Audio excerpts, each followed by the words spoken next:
Okay, I had a question earlier today about uh, y- cylinders and removing transfer from them,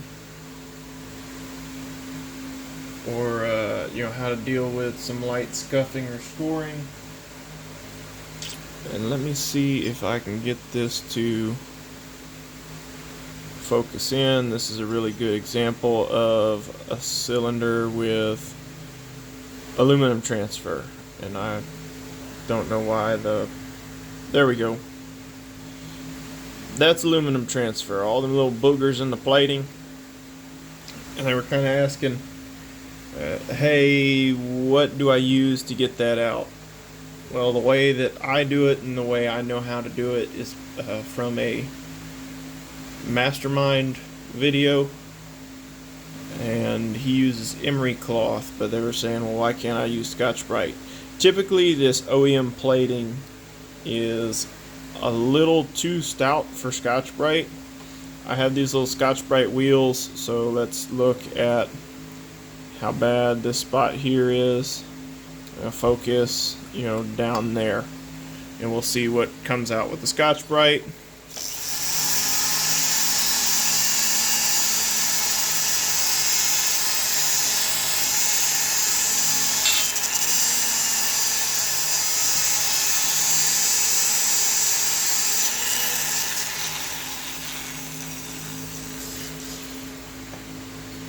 And that's the most aggressive Scotch-Brite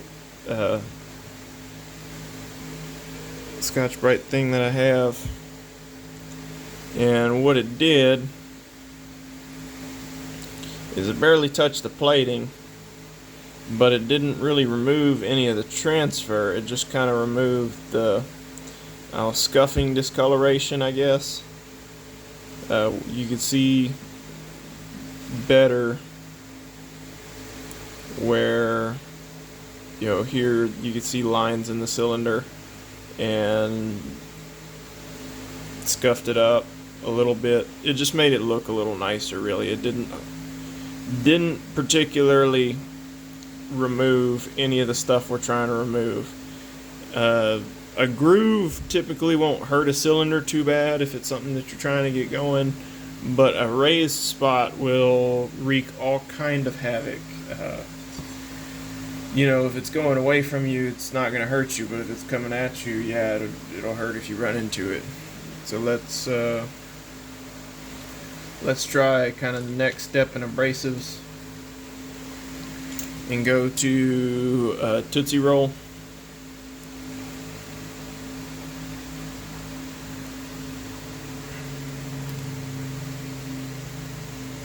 And this is a dirty used one, but I'm not trying to make this nice. That's a 490 cylinder, and I'm not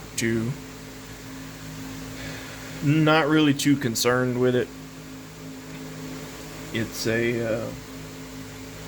It doesn't have as nice of a layout as the 4910s do if you're trying to make power. You can make them have decent power, but they're not the powerhouse like a 4910 is.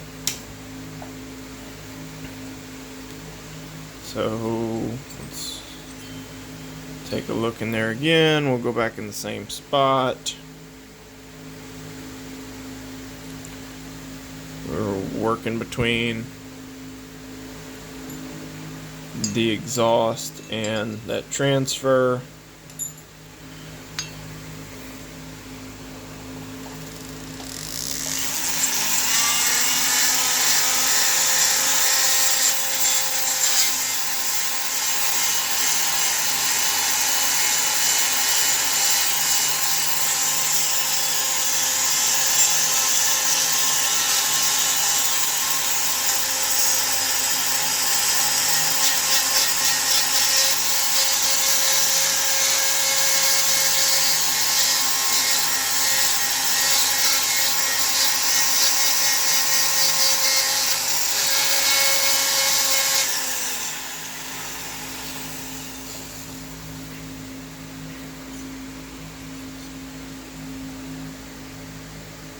So now It looks a lot worse, but there's far less transfer in there in the areas that I worked it. Now when you go to this, you can always make steps in your abrasives. So you start with something rough and then go to something finer and something finer. As long as you're not going through plating, you're fine. Here you might be able to see kind of the pattern it left in there. It looks really ugly. You can't even catch it with a fingernail. I mean, it looks atrocious, but running your finger across it, all you notice is that one spot has more drag. You can't even tell that there's a texture there, really. So we started with this. You see, sandpaper on a stick works a lot better. Now let's go back to the little Scotch-Brite puff and see what finish you get after. So you can see all little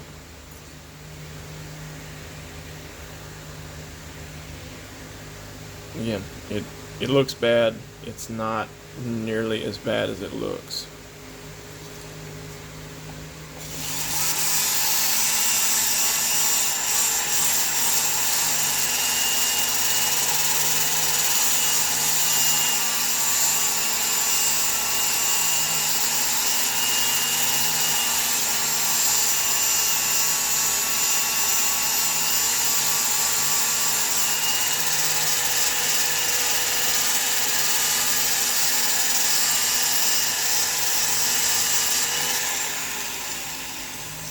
That one maybe, the little wheel may be done, but and you see the Scotch-Brite really didn't change it a whole lot.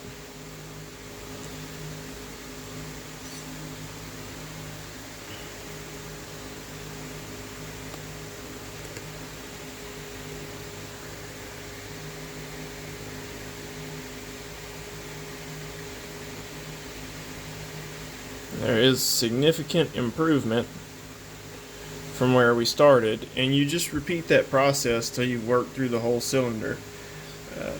If it's this bad, remember it's already hurt. It's already in a state you can't use it. If you have the 30 minutes to an hour to be really picky, go through this whole thing, you don't want to spend money, you're not changing the top end or whatever, go for it. It's not costing you anything at that point other than time and abrasives. If you're changing it to something else, well, it's not really worth trying to save. Or if you got a really rare cylinder or a really expensive cylinder, this is a 261 cylinder. I have to go in here. It's got some boogers by the exhausts. I have to see if those will clean out, because it is fairly pricey to get one of these, and it's unfortunately right now that seems to be the way it's looking, is that we're gonna have to pick one up for this fella. But there's your video. It's far too long for what it is, but all you're doing is you step down in abrasives, or go down in grit number until you find something that's getting the amount of work done that you're after, and then step back up till you have the finish you're after. As long as you don't go through the plating, you're fine. And this plating is really, really, really tough. I mean, you have to just sit there. I mean, I could probably smoke a whole box of these little Scotch-Brite wheels and not go through that plating. I could probably sit there, hold them in one spot till I've run through a whole box of these and not go through the plating. Older saws with the actual chrome, different story, but Nicosil is whatever this Nicosil type coating is is very robust, and it'll handle way more abuse than you would imagine it to. But yeah, again, credit to Mastermind. I think I've seen Charles Briscoe do the same kind of video. I think Mastermind's video is the oldest one, but here you go, folks.